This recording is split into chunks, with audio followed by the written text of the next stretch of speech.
North plus south అనే concept ఎప్పుడు విన్నా క్రేజీగానే ఉంటుంది. మురుగదాస్ సికందర్ ఫ్లాప్ తర్వాత ఆజూర్కి కాస్త బ్రేక్లు పడ్డట్టు కనిపించాయి. కానీ అలాంటిదేం లేదు బాస్. ఒకటి అర స్పీడ్ బ్రేకర్స్ ఉన్నంత మాత్రాన స్పీడోమీటర్ రేస్ కాకుండా ఉంటుందా అంటున్నారు జనాలు. ఇంతకీ నయా అప్డేట్ ఏంటి?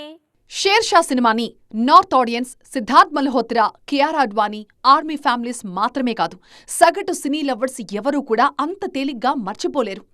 దేశాన్ని, దేశభక్తిని గురించి ఆలోచించేవారు ఎవ్వరూ కూడా మర్చిపోలేరు. మన భద్రత కోసం సరిహద్దుల్లో పనిచేస్తున్న వారి జీవితాలు ఎలా ఉంటాయో కళ్లకు కట్టినట్లుగా చెప్పిన సినిమా షేర్ షా.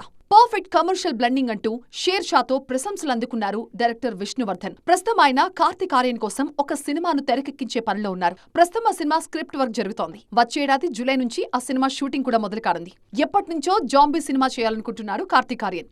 సరిగ్గా అలాంటి స్క్రిప్టే చెప్పారట విష్ణువర్ధన్. చేతిలో ఉన్న సినిమాలు కంప్లీట్ కాగానే ఆ జాంబీ మూవీ కోసం ప్రిపేర్ కావాలని ఫిక్స్ అయ్యారట కార్తీక్.